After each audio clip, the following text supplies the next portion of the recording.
Në kuadër të vizitës së saj në Ballkanin Perëndimor, shefja e diplomacisë të Bashkimit Evropian, Kaja Kallas, ndaloi në Tiranë ku zhvilloi një takim me kryeministrin Edi Rama. Gjatë konferencës së përbashkët për shtyp, u theksua se Shqipëria ndjek në mënyrë të harmonizuar linjën e politikës së jashtme të Bashkimit Evropian, ndërsa mbetet e angazhuar për përfundimin e negociatave të anëtarësimit deri në 2027.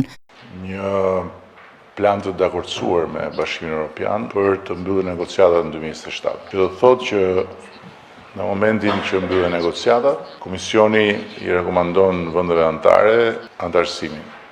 Dhe pastaj çdo vend anëtar merr rekomandimin ja paraqet Parlamentit përkatës dhe të gjithë parlamentet miratojnë anëtarësimin. Prandaj ajo që ne parashohim është një periudhë 2 vjeçare ratifikimesh për të qenë realist, që konkludon me 2030-ën në tryezën e Bashkimit Evropian. Kështu që plani është krejtësisht i qartë. Natyrisht që pjesa jonë është që të përmbyllim negociatat me sukses deri në fund të 2027-s. Kallas vlerësoi progresin e Shqipërisë duke cilësuar vendin si një partner të qëndrueshëm dhe të besueshëm për Bashkimin Evropian.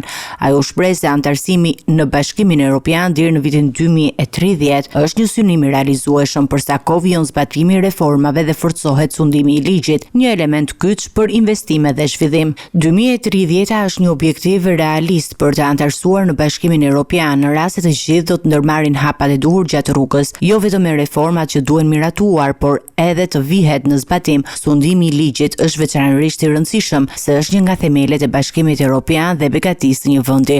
Në rast se kemi besim te sistemi juaj ligjor, kanë besim për të investuar. Është realist në rast se të gjithë bëjmë detyrat e shtëpisë. Në këtë rrugtim duhet bashkëpunimi të gjithë palëve për të realizuar reformat, të cilët janë të vështira. Ajo nënvizoi se për të përballuar këtë proces të rëndësishëm kërkohet përkushtimi i përbashkët nga të gjitha institucionet shqiptare. Në kuadër të mbështetjes së Bashkimit Evropian u përmend edhe fondi prej 13 milion eurosh për përgatitjen e forcave të armatosura në Shqipëri. Për Bashkimin Evropian jemi të angazhuar për ta fuqizuar edhe më tej Shqipërinë. Kemi dhënë 13 milion euro për përgatitjen e forcave të armatosura në Shqipëri. Shqipëria ka një ambicie për përfundimin e negociatave për 2 vite. Ndërkohë, i pyetur mbi tarifat e reja të vendosura në Shtetet e Bashkuara të Amerikës, kryeministri Rama deklaroi se nuk ka asnjë shqetësim, duke theksuar se për shkak të volumit të ulët të tregtisë me Shtetet e Bashkuara të Amerikës, këto masa nuk përbëjnë ndonjë ndikim real për vendin. Koment për këtë, s'kemi asnjë shqetësim lidhur me atë temë.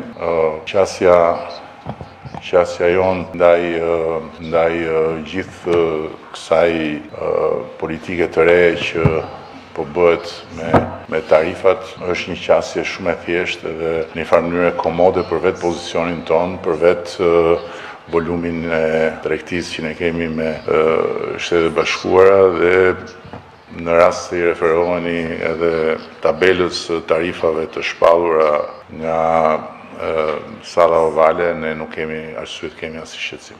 Vizita e Kallas u përmbyll me nënshkrimin e marrëveshjeje për financimin nga Bashkimi Evropian të segmentit hekurëllor Durrës-Rogozhin, pjesë e korridorit të 8, me firmën e zëvendës kryeministres Belinda Balluku në emër të palës shqiptare.